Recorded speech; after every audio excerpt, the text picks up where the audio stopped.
t-1 क्यों ले रहा हूँ कि t की पावर नीचे +1 है, ऊपर जाके क्या हो जाएगा -1। तो यहाँ पे स्पीड की डायमेंशन। उसी तरीके से बच्चे एक्सेलरेशन की डायमेंशन क्या होती है? अब एक्सेलरेशन होती है वेलोसिटी ओवर टाइम, और जो स्पीड की डायमेंशन होती है वही वेलोसिटी की डायमेंशन होती है। तो एक्सेलरेशन हो गया वेलोसिटी ओवर टाइम। तो जो वेलोसिटी की डायमेंशन क्या है, जो स्पीड की डायमेंशन है, तो ये क्या है lt-1 ओवर नीचे क्या है टाइम की डायमेंशन क्या है t। तो उसी तरीके से lt-2 ये किसकी डायमेंशन होगी? स्पीड की, सॉरी एक्सेलरेशन की। वैसे अगर फोर्स की डायमेंशन निकालनी है तो फोर्स होता है मास इनटू एक्सेलरेशन। तो मास की डायमेंशन होगी बच्चे m और एक्सेलरेशन की डायमेंशन होगी lt-2। जब अपन ने निकाली तो फोर्स की डायमेंशन होगी mlt-2।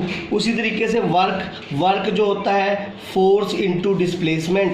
तो फोर्स की डायमेंशन क्या होगी है? ऐसे यहाँ पे डिस्प्लेसमेंट को रिप्रेजेंट कर रहा है, डिस्प्लेसमेंट एक लेंथ होती है। तो फोर्स की डायमेंशन क्या होती है? जैसे ऊपर निकाल लिया, फोर्स की डायमेंशन होगी बच्चे यहाँ पे mlt-2 इनटू मल्टीप्लाई में s क्या है? डिस्प्लेसमेंट। तो इसकी डायमेंशन क्या होगी? लेंथ। तो ये लेंथ इससे मल्टीप्लाई हो जाएगी तो डायमेंशन वर्क क्या हो जाएगी? ml2t-2। याद रखिएगा डायमेंशन को स्क्वायर ब्रैकेट में रिप्रेजेंट करते हैं। तो आशा करता हूँ आपको ये डायमेंशन समझ आ गया होगा। और डायमेंशंस के लिए आप अपनी बुक से कंसल्ट कर लीजिएगा किसकी डायमेंशन क्या होगी। तो फटाफट हम डायमेंशन एनालिसिस में आते हैं। तो हम सबसे पहले डायमेंशन एनालिसिस में क्या क्या चीज़ है? सबसे पहले डायमेंशनल वेरिएबल।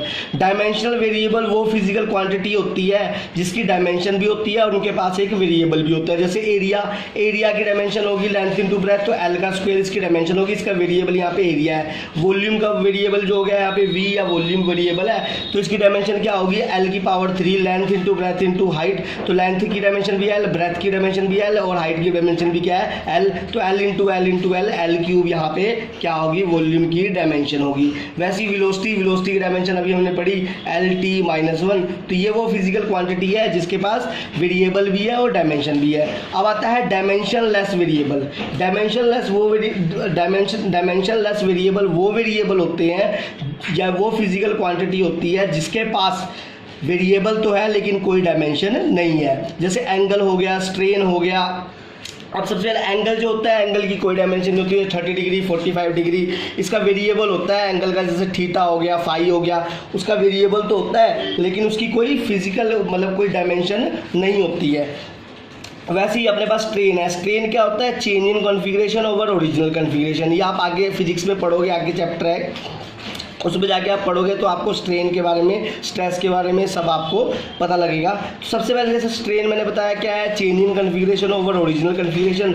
वैसे लॉन्गिट्यूडनल स्ट्रेन क्या होगा? Change in length over original length. ये क्या है? मैं आप इससे घबराइएगा मत। जैसे जैसे आप चैप्टर आगे की तरफ बढ़ेंगे, वो ये जो आपकी सेकंड बुक है उसका पहला ही चैप्टर है, उसमें आप ये पढ़ेंगे। तो लॉन्गिट्यूडनल स्ट्रेन हो गया चेंज इन लेंथ और ओरिजिनल लेंथ। अब चेंज इन लेंथ, लेंथ की यूनिट क्या होगी? अब चेंज इन लेंथ है, लेंथ की डायमेंशन क्या होगी? या मीटर होगी, यानी लेंथ की डायमेंशन होगी l। वैसे ही ओरिजिनल लेंथ जो लेंथ है, इधर भी लेंथ है, लेंथ की डायमेंशन क्या होगी? l। तो l से l कैंसिल हो गया तो डायमेंशन कुछ नहीं रहा, क्या रह गया? कांस्टेंट। समझ आएगी बात? तो ये क्या है? यहाँ पे 1 रह गया तो इसकी कोई डायमेंशन नहीं है, तो ये क्या है? डायमेंशनलेस वेरिएबल है। उसी तरीके से डायमेंशनल कांस्टेंट, ये वो फिजिकल क्वांटिटी होती है जिसके पास डायमेंशन होता है और ये कांस्टेंट होता है। जैसे Planck's constant, gravitational constant, speed of light. अब देखो सिंपल सी बात है, स्पीड ऑफ लाइट की बात करते हैं तो क्या होता है? 3 × 10⁸ मीटर पर सेकेंड। अब मीटर लेंथ के लिए रिप्रेजेंट कर रहा है, सेकेंड टाइम के लिए रिप्रेजेंट कर रहा है। तो मीटर पर सेकेंड को अगर हम डायमेंशन में चेंज करेंगे तो होगा lt-1। मीटर यानी लेंथ, सेकंड मतलब टाइम, तो टाइम ऊपर जाएगा तो क्या हो जाएगा? -1। उसी तरीके से ग्रेविटेशनल कांस्टेंट आपको पता है, इसकी वैल्यू 6.67 × 10⁻11 न्यूटन मीटर स्क्वायर पर किलोग्राम स्क्वायर। तो यहाँ पे न्यूटन फोर्स की डायमेंशन यहाँ पे यूज कर देंगे। यहाँ पे मीटर स्क्वायर, न्यूटन मीटर मतलब लेंथ की डायमेंशन हो जाएगी और किलोग्राम यहाँ पे मास की डायमेंशन हो जाएगी। तो बड़े ही प्यार से हमें आप लोगों को पता लग गया कि डायमेंशनल कांस्टेंट क्या होता है। वैसे एक प्लैंक्स कांस्टेंट होता है, ये आपके आप केमिस्ट्री में पढ़ लेंगे सेकंड चैप्टर में। इसी तरीके से डायमेंशनलेस कांस्टेंट, वो कांस्टेंट या ये वो फिजिकल क्वांटिटी होती है जिनके पास डायमेंशन नहीं होती, लेकिन सिर्फ क्या होता है कांस्टेंट। जैसे कोई भी नंबर ले लो 1 2 3 4 पाई, ये सारे क्या है कांस्टेंट, इनके पास कोई भी डायमेंशन नहीं है, तो ये क्या है डायमेंशनलेस कांस्टेंट। अब फटाफट हम यूजेस के ऊपर आते हैं, जो मेन टॉपिक है यूजेस क्या है डायमेंशनल एनालिसिस के, यही आपको एग्जाम में ज़्यादा आते हैं। सबसे पहले यूजेस, पहला यूज के 3 यूज है, इसमें सबसे पहला यूज करते हैं प्रिंसिपल ऑफ होमोजेनिटी या to check the correctness of relation. ये डायमेंशनल एनालिसिस का पहला यूज है कि इसमें ये पता करता है कि कोई रिलेशन करेक्ट है या नहीं है। अगर लेफ्ट हैंड डायमेंशन बराबर होगी राइट हैंड डायमेंशन के तो रिलेशन करेक्ट होगा, अगर ऐसा नहीं होता है तो रिलेशन करेक्ट नहीं है। तो सबसे पहले मान लीजिए पहला क्वेश्चन लेते हैं, F is equal to M into A, F is equal to M into A, ये देखते हैं हम रिलेशन करेक्ट है या कि नहीं है। जैसे मैंने आपको बताया फोर्स की डायमेंशन, अभी शुरू लेक्चर में बताया, फोर्स की डायमेंशन क्या होती है M L T minus two. Mass है, मास की डायमेंशन क्या है एम। एसेलेशन, एसेलेशन की डायमेंशन क्या होती है L T minus to.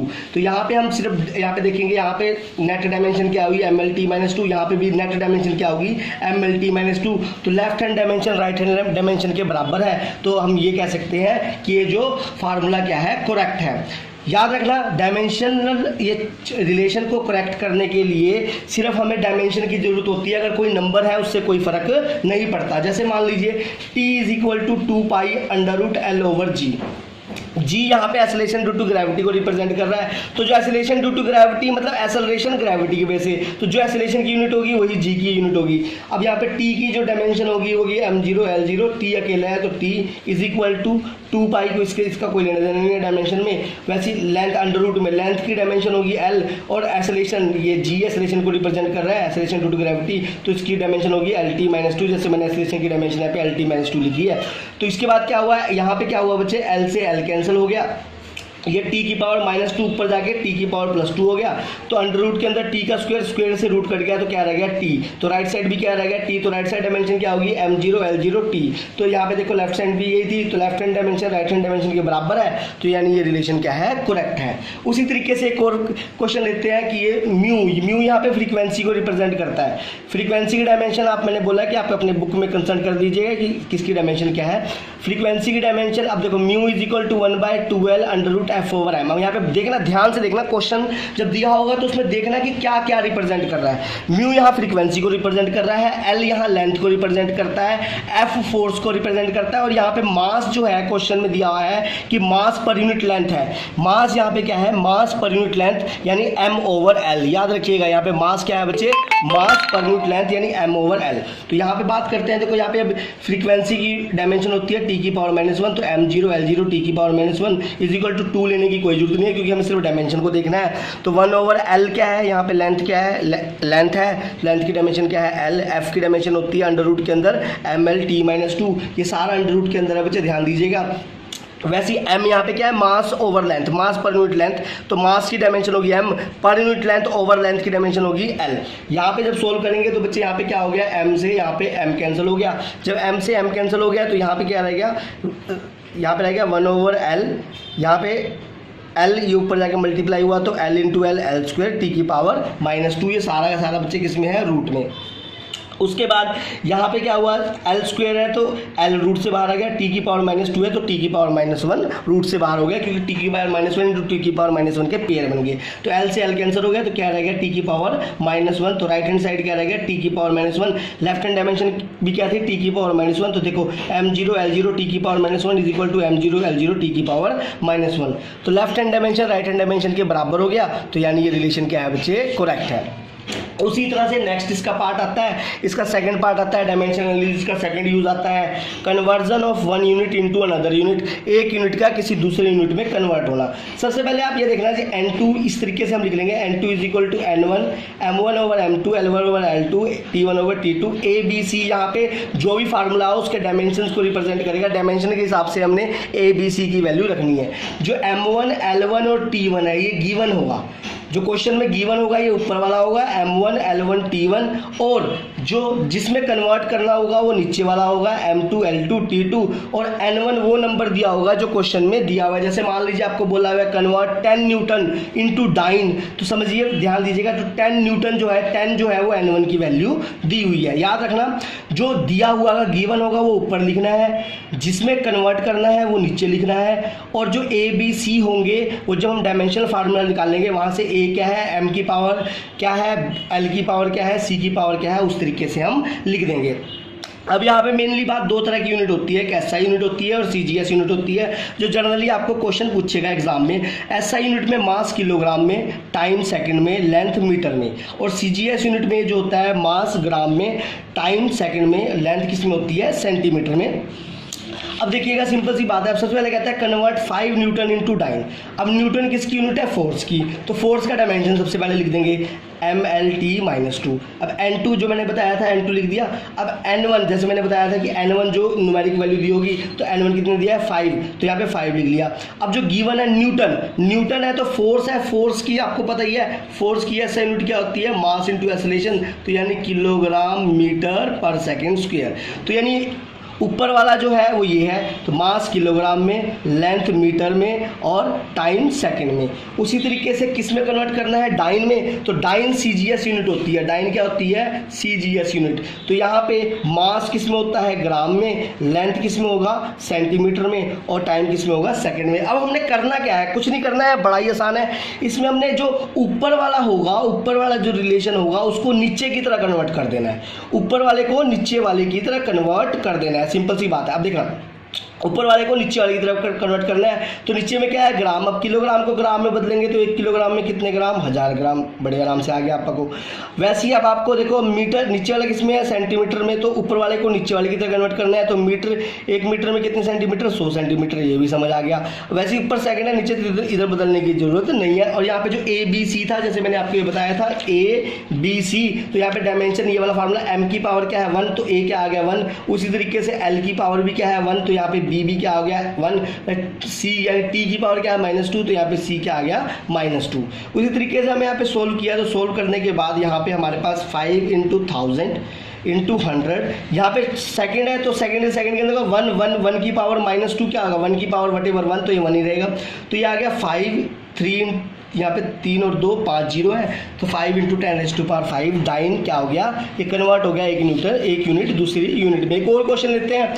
Find the value of 10 joule. 10 joule की वैल्यू किस सिस्टम में कन्वर्ट करनी है, जिसमें मास किलोग्राम में हो, लेंथ सेंटीमीटर में हो, और टाइम 5 मिनट में हो। ध्यान देना जरा। अब देखो जो गिवन होगा वो ऊपर लिख देंगे, और जिसमें कन्वर्ट करना होगा वैसे ही सेम जैसा लिया है वैसा डिट्टो नीचे लिख देंगे। अब सबसे पहले वर्क या एनर्जी की डायमेंशन क्या होती है, ML2T-2। मैंने कहा यहाँ आप कंसल्ट कर लीजिएगा अपनी बुक में। तो सबसे पहले N2, यहाँ पे N1 जो न्यूमेरिक वैल्यू 10 दी है। अब देखो ऊपर वाला पे क्या ले, जूल है, तो जो वर्क की यूनिट होती है SI यूनिट होती है जूल। तो यहाँ पे जो मास है वो किलोग्राम में, M की पावर 1 है, तो यहाँ पे क्या कर देंगे 1। वैसी लेंथ मीटर में, तो इसकी पावर 2 है, तो यहाँ पे लिख दी 2। वैसी टाइम किस में, सेकंड में, तो इसकी पावर क्या है -2, तो यहाँ पे लिख दिया। ये हुआ है जो हमें SI यूनिट में 10 जाउल क्या है, SI यूनिट है, तो ऊपर SI यूनिट में लिख दिया हमने। अब जिसमें कन्वर्ट करना है, अब देखो नीचे कन्वर्ट किस में करना है, मास किलोग्राम में, तो किलोग्राम में लिख दिया। लेंथ 10 सेंटीमीटर, तो 10 सेंटीमीटर दिया हुआ तो पूरा 10 सेंटीमीटर लिख दीजिएगा। अगर अकेला सेंटीमीटर देता तो हम सेंटीमीटर लिखते। वैसे टाइम क्या दिया है 5 मिनट, तो सीधा यहाँ पे क्या लिख देना अपन ने 5 मिनट। याद रखिएगा क्या लिख देना है, 5 मिनट लिख देना है। उसके बाद यहाँ पे हम क्या करते हैं, यहाँ पे अब N2 = 10। अब यहाँ पे अब ऊपर वाले को नीचे वाले की तरह कन्वर्ट करना है, तो ऊपर वाला नीचे वाला सेम है, तो कन्वर्ट करने की जरूरत नहीं है। अब मीटर है, ध्यान देना बच्चे, मीटर है। अब मीटर को किस में कन्वर्ट करना है आपने, सेंटीमीटर में। तो पता है कितने सेंटीमीटर, 100 सेंटीमीटर, तो यहाँ पे 10 सेंटीमीटर ऐसे ही रहेगा। अब यहाँ पे सेकंड है, नीचे क्या मिनट है, ये 5 मिनट है। अब यहाँ पे सेकंड को किस में कन्वर्ट करना है, मिनट में, तो यहाँ पे 60 से क्या कर देंगे डिवाइड, तो 1/60। तो इसके बाद यहाँ पे क्या हो गया, यहाँ पे जब सोल्व करेंगे तो यहाँ पे हो गया आपके पास ये 5 ऊपर चला जाएगा। यहाँ पे जब हम कैलकुलेशन करते हैं, यहाँ पे कैलकुलेशन करते हैं तो 5 ऊपर आ गया, तो यानी ये हो जाएगा 5/60 की पावर -2। अब 5/60 की पावर -2 आ गया, तो यहाँ पे हम आगे फर्दर सोल्व करते हैं। यहाँ पे 5/60 की पावर -2, तो यानी इसको हम कर सकते हैं 60/5 की पावर +2, -2, अब -2 नीचे आके +2, ये भी -2 ऊपर जाके +2, तो ये क्या हो गया 3600/25, 3600/25। तो यहाँ पे हम लिख देंगे, यहाँ पे किलोग्राम, तो यहाँ पे 10 ये रहा, किलोग्राम से किलोग्राम तो 1 रह गया, यहाँ पे 10 से 10 कैंसिल हो गया, 0 से 0 कैंसिल हो गया, 10 का स्क्वायर क्या हो गया, यहाँ पे 10 का स्क्वायर ही रह गया, यहाँ पे क्या रह गया ऊपर 60 का स्क्वायर यानी 3600/25। अब यहाँ पे क्या करेंगे, यहाँ पे डिवीज़न करके कैलकुलेशन करके, यहाँ पे ध्यान देना बच्चे, यहाँ पे डिवीज़न करके कैलकुलेशन करके हम यहाँ पे किसकी वैल्यू निकाल लेंगे, N2 की वैल्यू निकाल लेंगे। तो ये जैसे मान लीजिए कैलकुलेशन करते हैं 100 × 3600/25, तो 25 से चला गया 4 पे, तो ये गया 4, तो यहाँ पे 6 4 जा 24, 2 4 3 जा 12, 2 14 00। तो ये आपके पास क्या आ गया, यहाँ पे किस में यूनिट में हो गया कि यहाँ पे जो किलोग्राम, सेंटीमीटर और मिनट, यहाँ पे एक यूनिट किसी दूसरे यूनिट में क्या होगी, कन्वर्ट होगी। नेक्स्ट आता है अब मान लीजिए बच्चे, अब तीसरा जो इसका पार्ट है डायमेंशन एनालिसिस का, टू ड्राइव दी फार्मूला, कि फार्मूला को कैसे ड्राइव किया जाए, फार्मूले को कैसे ड्राइव किया जाता है, बड़ा ही आसान है, आप ध्यान से समझिएगा कि फार्मूले को इसमें ड्राइव कैसे किया जाए। इसमें क्या है कि time period of a simple pendulum depend upon length of the pendulum और एक्सीलरेशन ड्यू टू ग्रेविटी। तो हमें क्या ड्राइव करना है कि टी टाइम जो है वो बराबर है 2π√L/g। तो इसमें क्या करना है, जो टाइम पीरियड है सिंपल पेंडुलम का किस किस के ऊपर डिपेंड है, तो उस डायरेक्टली प्रोपोर्शनल में आगे लेंथ के ऊपर डिपेंड है, तो लेंथ की पावर a, दूसरा एक्सीलरेशन ड्यू टू ग्रेविटी को लिखते हैं g, इसकी पावर क्या लिख देंगे b, जिस पे डिपेंड है, जिन 3 होगा तो a b c आएगा, 4 होगा तो a b c d आ जाएगा। तो t is directly proportional l की पावर a, g की पावर b, तो यहाँ पे t इज इक्वल टू क्या हो गया k l की पावर a, g की पावर क्या होगी b। बच्चों इसको सोल्व करने के बाद यहाँ पे आ जाएगा नेट फार्मूला क्या आ जाएगा, N2 इज इक्वल टू 1444400। तो इसे सिग्निफिकेंट फिगर में कन्वर्ट करेंगे तो 1.44 × 10⁵ किलोग्राम सेंटीमीटर स्क्वायर और पर मिनट स्क्वायर, यहाँ पे नेट फार्मूला इसका आ जाएगा। अब इसका तीसरा पार्ट करते हैं, डायमेंशन एनालिसिस का तीसरा, use to derive the formula, कि फार्मूला को कैसे ड्राइव करते हैं। जैसे मान लीजिए क्वेश्चन में दिया है कि time period of the simple pendulum depend upon length of the pendulum and acceleration due to gravity. तो ड्राइव करना है कि time is equal to 2π√L/g है। सबसे पहले इसको बड़े आसान तरीके, बड़ा ही आसान सा क्वेश्चन है, इसको कैसे करना है, हर एक क्वेश्चन को किस तरीके से करना है ध्यान दीजिएगा। जैसे जो टाइम है, टाइम किस किस के ऊपर, जिसके ऊपर डिपेंड होगा उसको डायरेक्टली प्रोपोर्शनल में लिख देंगे power a b c d लेके। जैसे यहाँ पे टाइम सिर्फ लेंथ और एक्सीलरेशन ड्यू टू ग्रेविटी पे डिपेंड है, तो लेंथ की पावर यहाँ पर हमने ले लिया a, acceleration due to gravity इसकी पावर क्या ले ली बच्चे b। जब भी डायरेक्टली प्रोपोर्शनल टू का साइन आके इक्वल टू का साइन लगाएंगे तो एक कांस्टेंट लगेगा, k लगा दिया यहाँ पे कांस्टेंट, तो l की पावर a और g यानी एक्सीलरेशन ड्यू टू ग्रेविटी की पावर क्या लिख दी b। तो यहाँ पे टाइम की डायमेंशन क्या होगी, कैपिटल T, तो यहाँ पे लेफ्ट हैंड साइड और राइट हैंड साइड इनकी डायमेंशन लिख देंगे। तो इसकी डायमेंशन होगी m0 L0 T1 is equal to k constant है, इसकी कोई डायमेंशन नहीं है। लेंथ की डायमेंशन होगी l, इसकी power a, acceleration due to gravity यानी एक्सीलरेशन की जो डायमेंशन होती है LT-2, इसकी पावर क्या है b। इन पावर को आप अलग अलग कर देंगे, तो यहाँ पे l की पावर a, तो यहाँ पे l की पावर b और t की पावर -2b। तो l की जो नेट पावर है, l की नेट पावर क्या होगी यहाँ पे a + b और t की पावर क्या होगी -2b। तो यहाँ पे अब L की पावर को इधर लेफ्ट हैंड साइड L से कंपेयर करना है, L की पावर के साथ कंपेयर करना है, वैसे T की पावर को लेफ्ट हैंड साइड T की पावर से कंपेयर करना है। तो यहाँ पे L की पावर क्या है, यहाँ पे a + b, यहाँ पे L की पावर क्या है 0। तो ध्यान दीजिए बच्चे a + b is equal to 0। वैसे t की पावर क्या है यहाँ पे -2b, तो यहाँ पे लेफ्ट हैंड साइड t की पावर क्या है 1, तो इन दोनों को कंपेयर करेंगे तो -2b इज इक्वल टू 1, तो b क्या हो गया -1/2। अब ये b से a + b को यहाँ पे इक्वेशन सेकंड मानी थी हमने, तो b जो -1/2 है इक्वेशन सेकंड में पुट करके किसकी वैल्यू निकाल देंगे, a की वैल्यू निकल जाएगी, तो a की वैल्यू क्या हो जाएगी 1/2। अब b और जो a की वैल्यू निकली है वो वहाँ पे हम फर्स्ट इक्वेशन में जो यहाँ पे शुरू में मानी थी a की वैल्यू क्या निकली है हमारे पास 1/2 यहाँ पुट कर दी, और b की वैल्यू क्या निकली है यहाँ पे हमारे पास -1/2 यहाँ पे पुट कर दी। अब यहाँ पे पुट करने के बाद देखिएगा यहाँ पे तो t is equal to k, l की पावर 1/2 पुट कर दी और g की पावर -1/2 जो आई थी पीछे से, तो t is equal to k, L की पावर 1/2, g की पावर -1/2, नीचे आके g की पावर +1/2, तो t is equal to k, L/g दोनों की पावर सेम है तो L/g की पावर 1/2। तो यहाँ पे जो k था बच्चे, यहाँ पे क्वेश्चन में कांस्टेंट क्या लेना था, यहाँ पे 2π, तो k की जगह हमने क्या ले लिया, यहाँ पे 2π ले लिया, और ये 1/2 का मतलब होता है अंडर रूट। तो T = 2/√L/g हमारा फार्मूला ड्राइव हो गया।